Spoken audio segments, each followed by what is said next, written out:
The summer of 1863 was supposed to bring hope to New York City. The Union was finally turning the tide at Gettysburg, and freedom seemed within reach for millions of enslaved Americans. But in the heart of Manhattan, beneath the serene waters of Central Park's Bethesda Fountain, lay a secret so dark it would forever stain the city's soul with blood. What you're about to discover isn't the sanitized version of Civil War history they teach in schools. This isn't about noble causes and heroic sacrifices. This is about the night when America's promise of liberty became a death sentence for 33 black Americans, whose only crime was believing they deserved to breathe free. The official records state that 11 African Americans died during the 1863 draft riots. But the official records lie. Hidden beneath layers of government cover-ups, destroyed documents, and the willful amnesia of a city desperate to forget its shame, lies the truth about what really happened under Bethesda Fountain. On July 15, 1863, if you think you know the real story of the Civil War and racial violence in America, prepare to have everything you believed shattered. Subscribe now, because what I'm about to reveal will change forever how you see New York City's most beloved park. The Powder Keg. July 13, 1863. Manhattan was a city on the edge of explosion. The federal draft had just been implemented, forcing working-class Irish immigrants to fight in a war they saw as benefiting wealthy abolitionists while threatening their own economic survival. For $300, nearly a year's wage, as wages rich men could buy their way out of military service, leaving the poor to die for causes they didn't understand. But what historians don't tell you is that the riots weren't just about draft resistance. They were about something far more sinister. A coordinated campaign of racial terrorism, orchestrated by powerful forces who saw the Civil War as an opportunity to permanently eliminate New York's black population. The man behind this genocidal conspiracy was Colonel Cornelius Baker, a former slave trader who had reinvented himself as a respectable businessman. After the Atlantic slave trade was banned, Baker owned significant interests in Manhattan real estate, including properties that would become exponentially more valuable if the city's growing black population could be eliminated. Working with a network of Irish gang leaders, corrupt police officials, and Confederate sympathizers, Baker had spent months planning what he called the final solution to the Negro problem in New York. The draft riots would provide perfect cover for mass murder, allowing his agents to systematically eliminate black residents.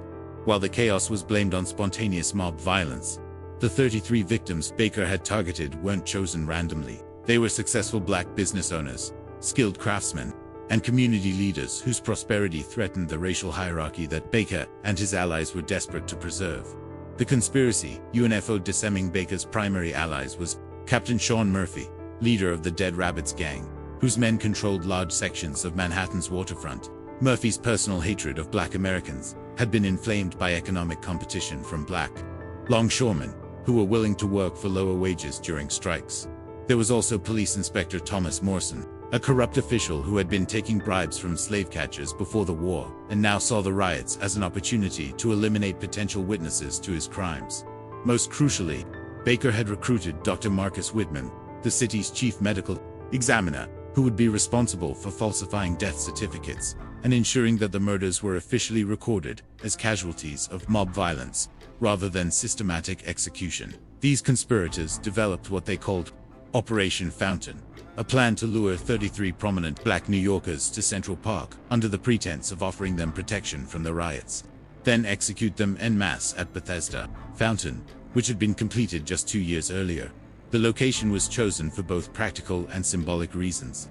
The fountain's remote location in the park would provide isolation for the executions, while its classical design would serve as a macabre monument to white supremacy black bodies hanging beneath symbols of Western civilization. Trap was set on the morning of July 15, 1863, as riot violence escalated throughout Manhattan. Working through trusted intermediaries in the black community, Baker's agents spread word that a group of sympathetic white businessmen had arranged safe passage out of the city for prominent black families.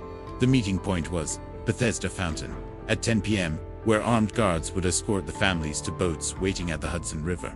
From there, they would be transported to safe haven in Canada, beyond the reach of the rioting mobs that had already burned the colored orphan asylum and were hunting black residents throughout the city. Among those who received the message was Samuel Johnson, a successful black barber who served white clients on Wall Street. Maria Davis, a seamstress who had built a thriving business serving wealthy Manhattan families, and Reverend Thomas Washington, pastor of one of the city's first black churches. These weren't naive victims, they were intelligent, successful people who understood the dangers they faced. But they also understood that their options were limited. The riots had already claimed multiple black lives, and staying in their homes offered no guarantee of safety. The promise of escape to Canada seemed like their only hope for survival. The gathering darkness's evening approached on July 15th. 33 black New Yorkers made their way through the darkened streets towards Central Park. They traveled in small groups, using back alleys and side streets to avoid the roving mobs that continued to terrorize the city. What they didn't know was that their movements were being tracked by Baker's agents, who had positioned themselves throughout Manhattan to ensure that all the targets arrived at the designated meeting point. Samuel Johnson brought his wife Sarah and their 2 teenage children, believing they were embarking on a journey to freedom. Maria Davis carried a small satchel containing her life savings and the few precious possessions she could manage. Reverend Washington clutched his Bible, planning to lead prayers of thanksgiving once they reached safety. As they approached Central Park, several of the families noticed something troubling. There were no other refugees heading toward the fountain. No signs of the organized evacuation they had been promised. But by then, it was too late to turn back. Baker's men were waiting for them.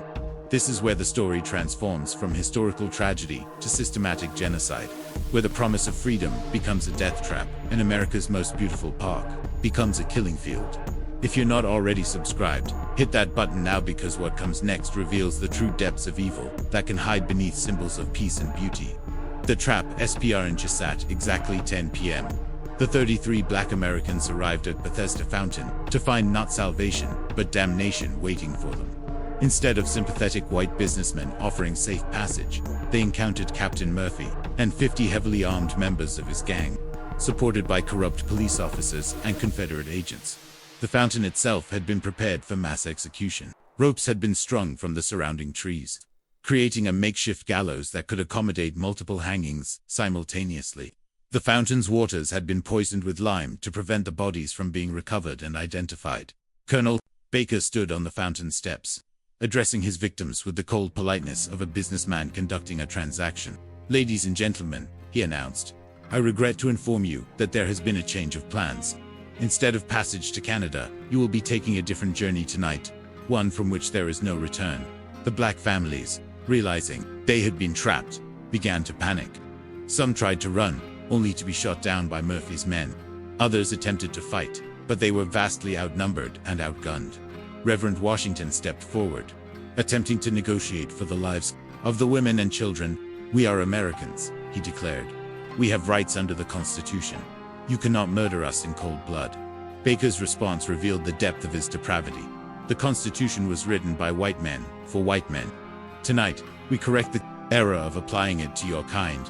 The EXECU2IONS. What happened next defied every principle of human decency and Christian morality that Baker and his conspirators claimed to uphold. The 33 black Americans were systematically tortured and executed over the course of 3 hours, with Baker and his men savoring every moment of their victims' suffering. The methods were deliberately designed to maximize pain and terror, sending a message to any black New Yorkers who might survive the riots. Samuel Johnson was forced to watch as his wife and children were hanged before his own execution. Maria Davis was beaten unconscious before being strung up, her life savings scattered into the fountain's poisoned waters. Reverend Washington was crucified against one of the trees, a blasphemous mockery of his Christian faith. The youngest victim was 8-year-old Thomas Peterson, whose only crime was being black in a city that had decided his race made him expendable. The oldest was 73-year-old former slave Moses Freeman, who had purchased his freedom decades earlier and built a successful blacksmith shop, only to die at the hands of men who saw his prosperity as an affront to white supremacy. As each victim died, Baker recorded their names in a leather-bound ledger, treating the mass murder like a business transaction. 33 accounts closed, he wrote when the killing was finished. "The Negro problem in Manhattan has been significantly reduced. The dispose else with the executions complete." Baker's men faced the challenge of disposing of 33 bodies without leaving evidence that could later be used to expose their crimes. The solution was as efficient as it was horrific. The bodies were weighted with stones and thrown into the fountain's central basin. which had been designed with hidden chambers that could be accessed through concealed panels in the fountain's base. Dr. Whitman, the corrupt medical examiner, had spent weeks studying the fountain's architectural plans to identify the perfect hiding place for the victims. The bodies were stuffed into these chambers, where they would decompose, hidden from view, while the fountain continued to operate normally.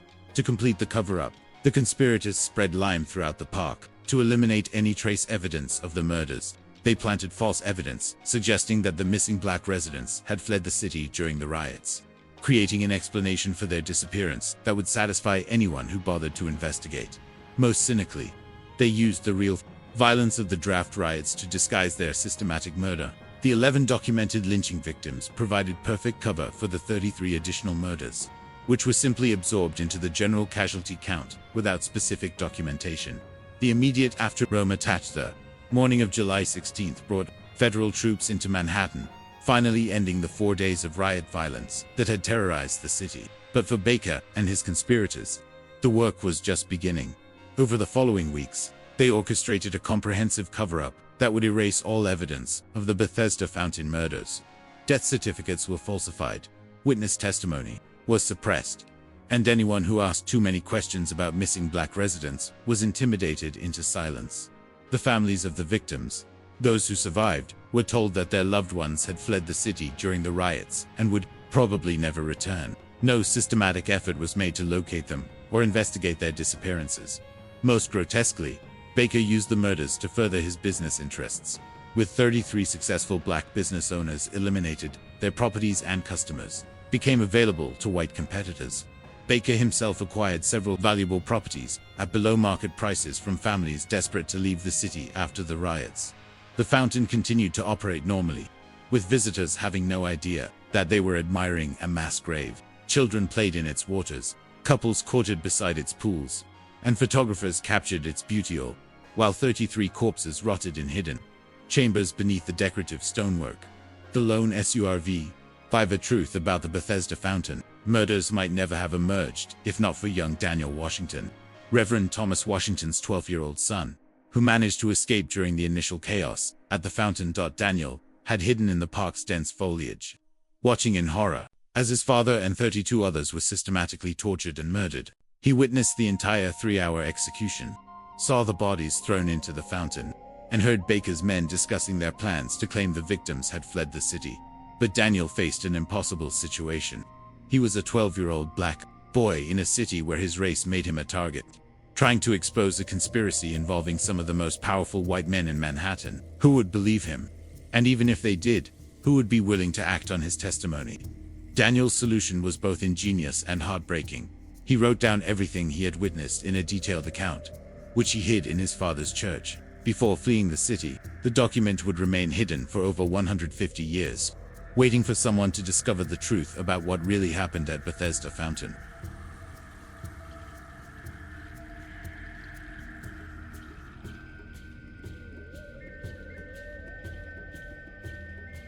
The cover-up SUCCEIDs for decades, Baker's conspiracy remained perfectly hidden. The 33 victims were forgotten, their families scattered.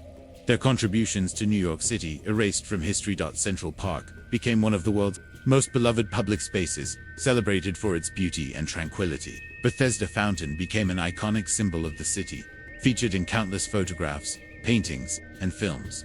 Millions of visitors admired its classical architecture and peaceful waters, never suspecting that they were looking at a mass grave. Baker himself became increasingly respectable as the decades passed, eventually serving on the city's board of commissioners and being celebrated as a philanthropist and civic leader. When he died in 1889, his obituary praised him as a man who dedicated his life to making Manhattan a better place for its citizens. No mention was made of the 33 black Americans he had murdered to achieve that goal. We're reaching the moment where buried truth finally confronts official lies, where one person's courage to preserve evidence finally pays off after more than a century of silence. If this story is gripping you the way it should be, subscribe and comment below about the power of truth to survive even the most determined efforts to bury it. The COVERY in 2015, during routine maintenance work on Bethesda Fountain's hydraulic systems, New York City Parks Department workers made a discovery that would rock the city to its core. a hidden chamber containing the skeletal remains of multiple individuals, along with personal effects dating to the 1860s. The discovery was initially kept secret, while city officials tried to determine how to handle the situation. Preliminary examination revealed that the remains belonged to at least 30 individuals of various ages, including children, and that they showed signs of violent death. More disturbing still was the discovery of Daniel Washington's hidden testimony, found during restoration work on his father's church. The detailed account of the Bethesda Fountain murders provided a roadmap for understanding what the Parks Department had uncovered. DNA testing confirmed that many of the remains belonged to people of African descent, and carbon dating placed their deaths in the 1860s. Personal effects found with the bodies including Samuel Johnson's barber tools, Maria Davis's sewing kit, and Reverend Washington's Bible corroborated Daniel's account with chilling accuracy. The modern cover-up response of New York city officials to the Bethesda Fountain discovery revealed how little had changed since 1863 in terms of protecting white institutions from uncomfortable truths about racial violence. Instead of immediately publicizing the discovery and launching a comprehensive investigation, city officials classified the findings and began a coordinated cover-up designed to suppress the story indefinitely.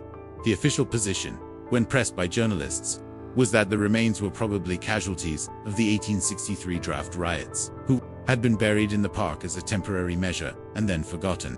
No mention was made of the evidence of systematic execution or the detailed testimony describing organized mass murder. Parks Department workers who had discovered the remains were required to sign non-disclosure agreements, preventing them from speaking publicly about their findings. The restoration work on the fountain was indefinitely postponed, keeping the burial chamber sealed and inaccessible to independent investigators. Most cynically, city officials launched a public relations campaign emphasizing the historical significance of Central Park and Bethesda Fountain as symbols of New York's commitment to beauty and public space, completely ignoring the mass grave beneath the monument. The WHISTLLBLOWRD truth about the Bethesda Fountain murders finally began to emerge in 2018, when Dr. Sarah Martinez, a forensic anthropologist who had been secretly studying the remains, decided to go public with her findings. Dr. Martinez had been hired by the city to provide a preliminary assessment of the skeletal remains. But when she attempted to conduct a thorough investigation, she encountered systematic obstruction from city officials who seemed more interested in covering up the discovery than understanding it. Her detailed forensic analysis revealed evidence of torture, systematic execution, and deliberate concealment that supported Daniel Washington's testimony in every particular. The victims had been hanged, beaten, and in some cases mutilated before death, suggesting organized sadism rather than spontaneous mob violence. When Dr. Martinez attempted to publish her findings in academic journals, she found herself facing legal threats, funding cuts, and professional sabotage designed to silence her research. Her university was pressured to terminate her employment, and she received death threats warning her to abandon her investigation. But Dr. Martinez refused to be intimidated. In 2019, she released her complete findings through WikiLeaks and international media outlets, providing the world with irrefutable proof that 33 Black Americans had been systematically murdered and buried beneath one of New York City's most beloved landmarks. The REVELATO and the international reaction to Dr. Martinez's revelations was immediate and intense. Civil rights organizations demanded the immediate exhumation and proper burial of the victims. Historians called for a complete re-examination of Civil War racial violence. International observers condemned the United States for allowing such crimes to remain hidden for over 150 years. But perhaps most significantly, the discovery sparked a broader conversation about how many other mass graves might be hidden beneath America's most celebrated symbols and landmarks. If 33 murder victims could remain buried beneath Bethesda Fountain for 156 years, what other atrocities were hidden beneath the monuments, parks, and public buildings that Americans visited? Every day, the Bethesda Fountain murders became a symbol of America's willingness to literally bury inconvenient truths about racial violence, building beautiful facades over mass graves and expecting the public to admire the surface while ignoring the horror beneath. The ongoing BATT more than 6 years after Dr. Martinez's revelations, the 33 Black Americans murdered at Bethesda Fountain remain buried beneath the fountain's base. New York City continues to deny access to the burial site, claiming that exhumation would damage the fountain's historical integrity and disrupt park operations. Legal challenges by civil rights organizations have been blocked by claims of municipal sovereignty and historic preservation requirements. The fountain continues to operate normally, with millions of tourists visiting each year to admire its beauty and make wishes in its waters. Most have no idea that they are standing over a mass grave, that the peaceful waters below conceal the remains of torture and murder victims. Tour guides continue to present Bethesda Fountain as a symbol of hope and renewal, never mentioning the 33 Black Americans who died there or the conspiracy that buried them. The official Central Park website describes the fountain in glowing terms, while making no reference to the human remains in its foundation. Most disturbing of all, the city has installed additional security measures around the fountain, ostensibly to protect it from vandalism, but actually designed to prevent unauthorized investigation of the burial site. This is where we have to ask ourselves the hardest questions. How many other mass graves are hidden beneath America's most sacred symbols? How many other victims are buried beneath the beautiful stories we tell ourselves about our past? If this story has opened your eyes to the dark secrets lurking beneath official histories, subscribe to this channel and share this video with everyone you know. The continuing CONSP Why the Suppression of the Bethesda Fountain Murders reveals the extent to which powerful institutions will go to protect comfortable narratives about American history. New York City's tourism industry generates billions of dollars annually, with Central Park and Bethesda Fountain serving as major attractions for visitors from around the world. City officials fear that revelations about mass murder would damage the park's reputation and reduce tourist revenue. The federal government has also intervened to suppress the story, claiming that international publicity about the murders could damage America's reputation and provide ammunition to foreign critics of U.S. human rights records. Most cynically, some historians and journalists have argued that the murders, even if they occurred, are ancient history that has no relevance to contemporary issues. They suggest that dwelling on past atrocities serves no constructive purpose and only inflames racial tensions. But this argument ignores the fundamental principle that crimes against humanity have no statute of limitations, and that societies that refuse to acknowledge past atrocities are doomed to repeat them. The moral, Ariseko and Yanji the Bethesda Fountain murders force us to confront uncomfortable truths about American history and the persistence of institutional racism across generations. The 33 Black Americans who died at the fountain weren't abstract historical figures. They were real people with families, dreams, and contributions to make to American society. They were murdered, not for anything they had done, but for who they were. And their killers were never held accountable for their crimes. The subsequent cover-up reveals how easily society can choose to forget inconvenient truths when remembering them would challenge comfortable narratives about progress and moral development. Most disturbing of all, the ongoing suppression of the story demonstrates that the same attitudes that enabled the original murders continue to influence how we deal with evidence of racial violence today. The message is clear. Black lives didn't matter in 1863, and they still don't matter enough to justify disrupting tourist attractions or challenging official histories. The Descendants SBA, K through genealogical research and DNA analysis. Investigators have identified dozens of living descendants of the Bethesda Fountain murder victims. These families, scattered across the country, are finally learning the truth about what happened to their ancestors. Linda Johnson Williams, great-great-granddaughter of Samuel Johnson, describes the revelation as both heartbreaking and liberating. We always knew our family had lost track of relatives who came north during the Civil War, but we never imagined they had been murdered and buried in secret. Marcus Davis, descendant of seamstress Maria Davis, has become a leading advocate for exhumation and proper burial of the victims. My ancestor was a successful businesswoman who contributed to this city's growth and prosperity. She deserves to rest in peace, not serve as a foundation for a tourist attraction. The Bethesda 33 Memorial Foundation, established by victims' descendants, has been working for years to force city authorities to acknowledge the murders and provide proper burial for the remains. Their efforts have been consistently blocked by legal obstacles and bureaucratic delays designed to exhaust their resources and resolve. The historical PARALAL, Bethesda Fountain murders reveal a pattern of systematic racial violence that extends far beyond the documented casualties of the 1863 draft riots. While historians have long acknowledged that 11 Black Americans were lynched during the riots, The discovery at Bethesda Fountain suggests that the true scope of racial violence was far greater than official records indicated. The conspiracy also demonstrates how elite white interests used working-class racial resentment to eliminate black economic competition while maintaining plausible deniability about their involvement in murder. This pattern, wealthy whites orchestrating racial violence, while blaming it on working-class mobs, would be repeated throughout American history in countless massacres, lynchings, and acts of terrorism against black communities. The Bethesda Fountain murders weren't an aberration or an isolated incident. They were part of a systematic campaign of racial terrorism designed to maintain white supremacy through violence and intimidation. The call for justice today, 162 years after their murders, the 33 black Americans buried beneath Bethesda Fountain are still waiting for justice. Their families have never received acknowledgement of their loved ones' fate or compensation for their losses. Their contributions to New York City have been erased from history. Their killers have been remembered as respectable civic leaders, while their names have been forgotten. The fountain that serves as their tomb continues to symbolize beauty and hope to millions of visitors who have no idea about the horror beneath their feet. Children continue to play in waters that conceal the evidence of torture and murder. Couples continue to make wishes beside a monument built on mass graves. The question facing New York City and America as a whole is simple. How long will we allow beautiful lies to cover up ugly truths?